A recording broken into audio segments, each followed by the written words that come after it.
नमस्कार दोस्तों, कैसे हैं आप सब लोग। आप सब लोगों का स्वागत है डीएस बाबा की दुनिया में। और इस दुनिया के अंदर हम जीएस को सरल बनाने की कोशिश करें, आसान बनाने की कोशिश करें।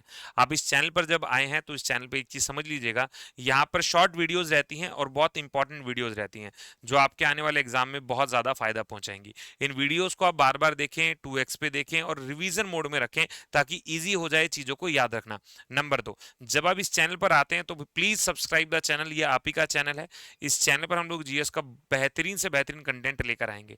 नंबर 3, आज का टॉपिक जो हम कर रहे हैं वॉइस रॉय। एक काम कीजिए कि जब भी आप ये क्वेश्चन देखते हैं, जब भी आप कोई वीडियो देखते हैं, तो अपने सही और गलत जवाब कमेंट सेक्शन में जरूर लिखा करें। मान लीजिए आज वॉइस रॉय के 30 सवाल होते तो आप कमेंट सेक्शन में लिखो कि आपके कितने सवाल सही हुए और कितने सवाल गलत हुए, ताकि आपको अंदाज लगे कि बाकी लोग किस लेवल पर जा रहे हैं, क्या उनके कितने सवाल सही हो पा रहे हैं और आपके कितने। शर्माना नहीं है, ज्यादा गलत होंगे तो अगली बार ज्यादा सही भी तो होंगे। तो आप अपना कमेंट सेक्शन में जरूर जाइए और लिखिए कि आपका क्या स्कोर है। चलिए शुरुआत करते हैं आज वॉइसरॉय वाले टॉपिक की, गवर्नर जनरल वाले टॉपिक की। सबसे पहला सवाल हमारे सामने है, who was appointed as the first viceroy of British India. British भारत का पहला वॉइसरॉय किसे नियुक्त किया गया है। करेक्ट आंसर क्या रहेगा भाई? कैनिन है, वेवल है, इरविन है और मायो है। करेक्ट आंसर में क्या रहेगा? कैनिन मेरा करेक्ट आंसर रहेगा। सबसे बेसिक चीज, अगर मैं कहता हूं पहला गवर्नर ऑफ बंगाल कौन है तो मेरा आंसर क्या रहेगा? कमेंट सेक्शन में लिखते रहेगा रॉबर्ट क्लाइव होगा। अगर मुझसे पूछा जाता गवर्नर जनरल ऑफ बंगाल पहला कौन बनता है तो आंसर क्या रहेगा? आंसर रहेगा वॉरिंग हेस्टिंग। यहाँ पे मुझे करेक्ट आंसर लगाना है। अगर कोई मुझसे पूछता है गवर्नर जनरल ऑफ इंडिया पहला कौन बनता है तो मेरा आंसर आएगा विलियम बेंटिक, मुझे यहाँ पे लगाना है। अगर governor general of India last पूछा जाता है, ये लास्ट होगा, तो आंसर क्या आएगा? तो आंसर आएगा कैनिन मेरे भाई। और अगर पहला वॉइसरॉय पूछा जाएगा, पहला वॉइसरॉय पूछा जाएगा तो आंसर क्या आएगा? अगेन आंसर मेरा कैनिन रहने वाला है। तो इस क्वेश्चन का करेक्ट आंसर क्या रहा? मेरे सामने कैनिन रहा। सवाल नंबर 2, कौन सा वॉइसरॉय एड्रेस करता है बंगाल फेमाइन 1943 के अंदर। सवाल में 1943 आ गया तो मेरा आंसर भी क्या आ गया? लिंथिंगो मेरा आंसर आ गया। ये तो बिल्कुल मुझे लास्ट में दिखाई देता है, ये हमारा लास्ट वॉइसरॉय है। ये हमारा कौन है भाई? लास्ट वॉइसरॉय आजादी के समय 1947 में, हमें इसको याद रखना है। अगले क्वेश्चन पे आते हैं, who was the governor general of India during the first Anglo Sikh war. First Anglo Sikh war 45 से लेकर 46 तक का समय हम देखने को मिलता है। दूसरी एंग्लो सिख वॉर 48 से लेकर 49 तक दिखाई देती है। तो इस टाइम की अगर हम बात करते हैं तो यहाँ पर हमें हार्डिनेज का टाइम देखने को मिलेगा। कैनिन जो है हमारा पहला वॉइसरॉय होगा, पहला वॉइसरॉय होगा। डेलहौजी जो है वो लैब्स की पॉलिसी लेकर आया था। और याद रखिएगा भारत के अंदर रेलवे का पापा इन्हें ही बोला गया है। नंबर 2, कॉर्नवेलिस के बारे में बात करें, पापा है इंडियन सिविल सर्विसेज का। और स्थायी बंदोबस्त यानी परमानेंट सेटलमेंट के लिए इनको जाना जाता है। किसके लिए जाना जाता है? परमानेंट सेटलमेंट के लिए इन्हें जाना जाता है, ये भी आप याद कर लीजिएगा। अगला क्वेश्चन देखते हैं, कौन सा वॉइसरॉय अपॉइंट करता है हंटर कमीशन इन 1885। ध्यान रख लीजिएगा, one of the most loved viceroy है। लिट्टन होगा, मिंटो होगा, मायो होगा, रिपन होगा। करेक्ट आंसर क्या रहेगा भाई? करेक्ट आंसर मेरा रिपन रहेगा। अगर मैं मायो के बारे में बात करूं, ओनली ऐसा वॉइसरॉय है जिसका मर्डर इंडिया में हो गया था, मर्डर्ड इन इंडिया। और शेर अफरीदी ने इनको मारा था, शेर अफरीदी ने इनको मारा था। और कहां पे मारा था? अंडमान एंड निकोबार में मारा था। ध्यान रखिएगा, इन्हीं को स्टेट रेलवेज के लिए जाना जाता है। इन्हीं को किसके लिए जाना जाता है? स्टेट रेलवेज के लिए जाना जाता है। अगर मैं लिट्टन के बारे में बात करता हूं तो इन भाई साहब ने वर्नैकुलर प्रेस एक्ट चालू किया था। वर्नैकुलर प्रेस एक्ट यानी प्रेस की सारी आजादी को छीन लिया था। और इन भाई साहब ने वर्नैकुलर प्रेस एक्ट को हटा दिया था। वर्नैकुलर प्रेस एक्ट को क्या कर दिया था? हटा दिया था। ये भी मुझे याद रखना है। नेक्स्ट क्वेश्चन देखते हैं, who was the governor general of Bengal when permanent settlement. स्थायी बंदोबस्त आ गया भाई मेरे पास आंसर, तो मुझे क्या लगाना है? अभी 2 मिनट पहले लगाया था। हर बच्चा आंसर लगाए भाई। कॉर्नवेलिस यहाँ पे मुझे आंसर लगाना है, हर बच्चे को पता होना चाहिए। वॉरिंग हेस्टिंग के बारे में बात करें, ये पहला गवर्नर जनरल है बंगाल का, पहला गवर्नर जनरल बंगाल का, ये आपको याद रखना है। नेक्स्ट क्वेश्चन पर आते हैं, who was the then governor general of British India when sati pratha. अब सती प्रथा जब भी आता है या एबॉलिशन ऑफ सती आता है, दो लोगों का नाम आपको याद रखना है। एक नाम होगा राजा राम मोहन राय, राजा राम मोहन रॉय, एक तो ये नाम याद रख लीजिएगा। और दूसरा नाम विलियम बेंटिक्ट का याद रखना है। किसका नाम याद रखना है? विलियम बेंटिक्ट का आपको नाम याद रखना है।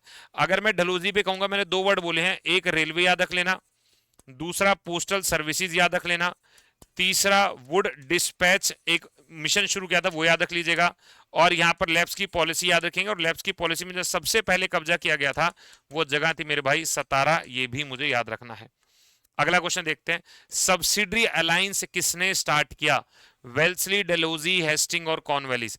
सब्सिडरी अलायंस चालू करने वाले का नाम है वेल्सली, ये मुझे याद रखना है, हर बच्चे को पता भी होना चाहिए। अगला सवाल है, गवर्नर जनरल जिसने स्लेवरी को अबॉलिश किया था। वैसे जब भी मैं स्लेवरी वर्ड बोलता हूं ना, तो एक वर्ड मुझे याद आता है जिसका नाम है एलन बो। क्या वर्ड आता है? एलन बो। इन भाई साहब ने स्लेवरी को अबॉलिश किया था, और संडे को छुट्टी होनी चाहिए, संडे को छुट्टी होनी चाहिए, ये भी इन्होंने बताया था। अब ये ऑप्शन में है नहीं, तो ये नहीं है, तो बेस्ट आंसर क्या रहेगा? बेस्ट आंसर रहेगा विलियम बेंटिक्ट। विलियम बेंटिक्ट सती के अबॉलिश था, और इंग्लिश को इन्होंने बहुत प्रमोट किया था, ये मुझे याद रखना है। अगला क्वेश्चन देखते हैं, father of Indian civil services, अभी मैंने पढ़ा, पापा ऑफ इंडियन सिविल सर्विसेज किसे बोला गया है? तो आंसर मेरा क्या रहेगा? कॉर्नवेलिस रहेगा। दूसरा मैंने क्या पढ़ा था? स्थायी बंदोबस्त, परमानेंट सेटलमेंट, ये भी इन्हीं को बोला जाता है, ये भी इन्हीं को बोला जाता है। नेक्स्ट क्वेश्चन देख लेते हैं, which viceroy is associated with Ilbert Bill controversy. ये इल्बर्ट बिल कंट्रोवर्सी से इनमें से कौन सा व्यक्ति जुड़ा हुआ था? रिपन, डफरिन, लिटन और कर्जन। अब देखो याद रख लीजिएगा, करेक्ट आंसर यहाँ पे रिपन रहेगा। डफरिन, इंडियन नेशनल कांग्रेस की जब शुरुआत हुई थी, जब स्टार्ट हुआ था, तो उस वक्त का वॉइसरॉय हमारा डफरिन था। लिटन के बारे में अभी पढ़ा था, इन भाई साहब ने वर्नैकुलर प्रेस एक्ट को चालू किया था, ये भी हमको पता लग गया। और कर्जन जो है, जब बंगाल का विभाजन हुआ था, पार्टीशन ऑफ बंगाल जब हुआ था, तो यही हमारा वॉइसरॉय था। इसी के समय पे आर्कियोलॉजिकल सर्वे ऑफ इंडिया की शुरुआत होती है, इन्हीं के समय पे यूनिवर्सिटी एक्ट आता है, ये सब मुझे याद रखना है। ओके भाई, चलिए आगे बढ़ा जाए, अगला क्वेश्चन देख लेते हैं। क्वेश्चन है, who was the viceroy during the passage of Rowlatt act.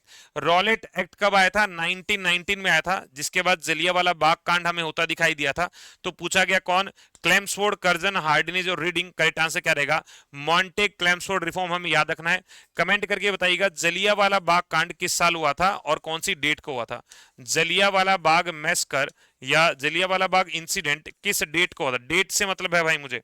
अगला क्वेश्चन देखते हैं, who was the governor general when the first railway line started in India.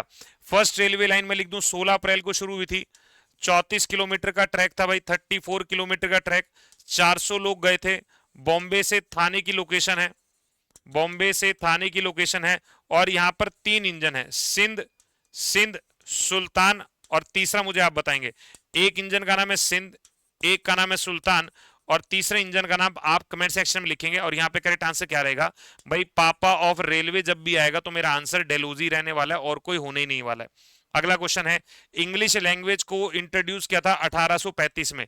1835 में इंग्लिश लैंग्वेज को भाई विलियम बेंटिक्ट, बिल्कुल सीधा आंसर है। इसके साथ एक नाम याद कर लीजिएगा, इनका नाम होगा मैकले, नाम होगा। जब भी आ जाए इंग्लिश लैंग्वेज को प्रमोट करने के लिए, 1835 में विलियम बेंटिक्ट मैकले के साथ मिलकर। अगला सवाल देखते हैं, who was the viceroy when the Shimla deputation placed Muslim demand in 1906। पहली बात, 1906 में मुस्लिम लीग की स्थापना होती है। मुस्लिम लीग की स्थापना होती है, कहां पर होती है मेरे भाई? ढाका में होती है, ढाका में होती है। और शुरुआत करने वाले का नाम है आगा खान और सलीमुल्लाह खान। आगा खान और सलीमुल्लाह खान, ये दोनों नाम याद कर लीजिएगा। अगला पॉइंट आता है, इनमें से वॉइसरॉय कौन था भाई? याद रखिएगा, मिंटो सेकंड मुझे याद रखना है। नेक्स्ट सवाल आता है, वॉइसरॉय जब इंडियन नेशनल कांग्रेस की शुरुआत हुई, अभी 2 मिनट पहले पढ़ा था, इंडियन नेशनल कांग्रेस की शुरुआत जो है हमारे डफरिन भाई साहब के साथ में हुई थी। 1885 की बात है, 28 दिसंबर की बात है, और इंडियन नेशनल कांग्रेस की शुरुआत होती है। फाउंडर है A.O. ह्यूम, और पहले प्रेसिडेंट या पहले अध्यक्ष के रूप में अगर हमसे पूछा जाएगा तो आंसर क्या आएगा? कमेंट सेक्शन में बताइएगा। नेक्स्ट सवाल है, father of local self government. Local self government जिसको आज हम लोग म्यूनिसिपैलिटी बोल देते हैं, जिसको आज हम लोग नगर परिषद, नगर पालिका बोल देते हैं। करेक्ट आंसर क्या रहेगा मेरे भाई? रिपन रहेगा। करेक्ट आंसर क्या रहेगा? रिपन रहेगा। अगला सवाल, कौन सा वॉइसरॉय इंडियन यूनिवर्सिटी एक्ट 1904। मैंने अभी बोला था कर्जन नाम का एक बंदा है जो बंगाल के विभाजन में सबसे आगे था। डिवाइड एंड रूल की पॉलिसी, डिवाइड एंड रूल की पॉलिसी, पार्टीशन ऑफ बंगाल। मुझे कमेंट करके बताइएगा बंगाल का विभाजन कब कैंसिल हो गया था? बंगाल का विभाजन कब कैंसिल हो गया था? करेक्ट आंसर क्या रहेगा भाई? यहां पे कर्जन रहेगा। नेक्स्ट सवाल है, वॉइसरॉय कौन था पार्टीशन ऑफ बंगाल जब 1911 में? अब आपने आंसर दे दिया होगा कि बंगाल का विभाजन कैंसिल कब हुआ? 1911 में। इसी को बोला जाता है दिल्ली दरबार 3 का समय। दिल्ली दरबार 3 का समय, और यहां से कलकत्ता से कैपिटल को शिफ्ट करके दिल्ली कर दिया गया था, और एक्चुअल में ये 1912 में कंप्लीट हुआ था। करेक्ट आंसर क्या रहेगा भाई, हार्डिनेस सेकंड रहेगा। इन्हीं को मारने के लिए एक प्रोग्राम बनाया गया था जिसको बोला जाता है दिल्ली कॉन्स्पिरेसी केस। कमेंट करके बताइएगा दिल्ली कॉन्स्पिरेसी केस कब हुआ था, आंसर लगा देना। अगला सवाल है, governor general introduce the post office in India in 1954। 1954 में पोस्ट ऑफिस के बारे में बात की जा रही है, डलहौजी, आंसर लगा देना। ठीक है, अगला सवाल है, हंटर कमीशन, आई थिंक ये रिपीट हुआ है क्वेश्चन। हंटर कमीशन के बारे में हम ये कहेंगे मोस्ट लव्ड वॉइसरॉय है, मोस्ट लव्ड वॉइसरॉय। अगर हमसे कोई पूछेगा तो मैं का नाम लगाएंगे।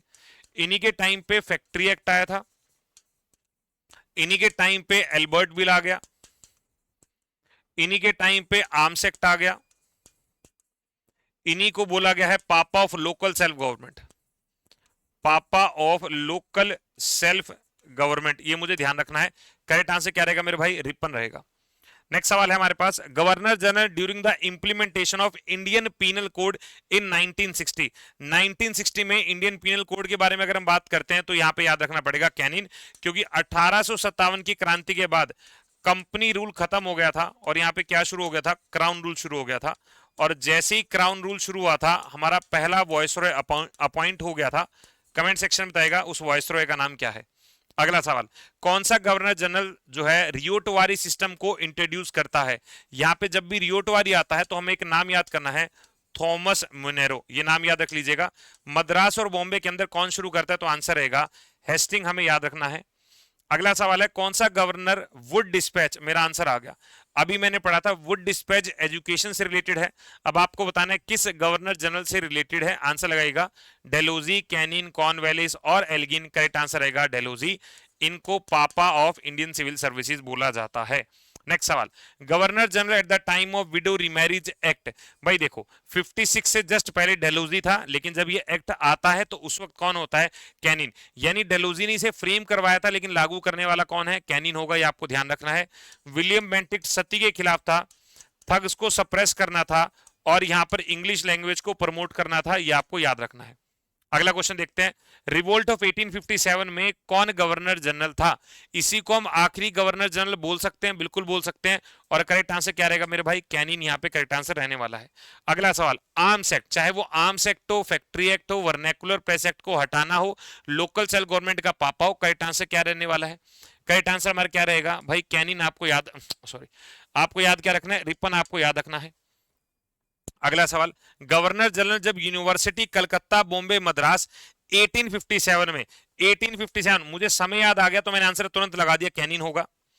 अगला है, last British viceroy at the time of independence. भाई लास्ट वॉइसरॉय बिल्कुल स्टार्टिंग में याद करो, इन भाई साहब ने 3 जून को एक प्लान दिया था, इसी प्लान का नाम था माउंटबेटन प्लान, याद रखिएगा। करेक्ट आंसर में क्या रहेगा, माउंटबेटन रहने वाला है। अगला सवाल, कौन सा वॉइसरॉय जलियांवाला बाग कांड, यानी 1919 में, डेट मैंने आपसे पूछी थी, जलियांवाला बाग कांड के समय कौन था भाई, क्लेम्सफोर्ड, मुझे याद रखना है। अगला सवाल है, कौन सा वॉइसरॉय साइमन कमीशन के दौरान 1928 के अंदर, 1928 साइमन कमीशन के दौरान, करेक्ट आंसर क्या रहेगा भाई मेरे भाई, इरविन रहने वाला है। अगला सवाल है, कौन सा वॉइसरॉय जो है क्रिप्स मिशन 1942, 1942 का समय क्रिप्स मिशन के दौरान, लिंथिगो, वेवल, माउंटबेटन, इरविन। इरविन 27 में था, 47 में था, जस्ट इससे पहले था। करेक्ट आंसर क्या आ गया भाई, लिंथिंगो आ गया। अगला सवाल, कौन सा वॉइसरॉय कैबिनेट 1946 के दौरान, 1946 के दौरान मुझे देखने को मिलेगा यहाँ पर वेवल, ये क्वेश्चन अच्छा है। अगला सवाल, ऑल इंडिया सेंसस 1872, देखो पहला सेंसस की अगर मैं बात करता हूं जो नॉन है तो करेक्ट आंसर मायो रहेगा, लेकिन अगर कोई कहता है रेगुलर सेंसस कौन लेकर आया था, रेगुलर सेंसस कौन लेकर आया था, तो मेरा आंसर क्या आ जाएगा, मेरा आंसर रिपन आ जाएगा, ये मैं याद रखूंगा, 1881 की बात है। अगला क्वेश्चन है, abolish dual government in Bengal, Bengal के अंदर ड्यूअल गवर्नमेंट को एबॉलिश करने वाला, करेक्ट आंसर रहेगा वॉरिंग हेस्टिंग। नेक्स्ट सवाल है, कौन सा वॉइसरॉय फर्स्ट फैक्ट्री, अब मैंने कहा था चाहे वो फैक्ट्री हो, चाहे वो आर्म्स हो, वर्नैकुलर को हटाना हो, लोकल अर्बन या लोकल सेल्फ गवर्नमेंट का पापा हो, करेक्ट आंसर क्या रहेगा, रिपन यहाँ पे रहने वाला है। नेक्स्ट सवाल आता है, पोर्टफोलियो, ये आपका होमवर्क है भाई, हर बच्चा जरूर बताएगा। अगला सवाल है हु फाउंडेड आर्कियोलॉजिकल सर्वे। अगर आर्कियोलॉजिकल सर्वे के बारे में बात करें, कर्जन, मायो, कैनिन, डेलोजी। यहां पे करेक्ट आंसर याद रखना पड़ेगा कर्जन। नेक्स्ट वॉयसरॉय फेमाइन कमीशन 1880, ये भी भाई आपका होमवर्क है। दो मैंने बढ़िया सवाल दिए हैं, दोनों का आंसर आप कमेंट सेक्शन में दीजिएगा। उम्मीद कर रहा हूं सेशन अच्छा लगा होगा, बढ़िया लगा होगा, और जो जो क्वेश्चन जहां जहां पूछे गए हर बच्चा आंसर जरूर लगाएगा। चैनल पर पहली बार है, सब्सक्राइब द चैनल। तब तक के लिए जय हिंद, जय भारत।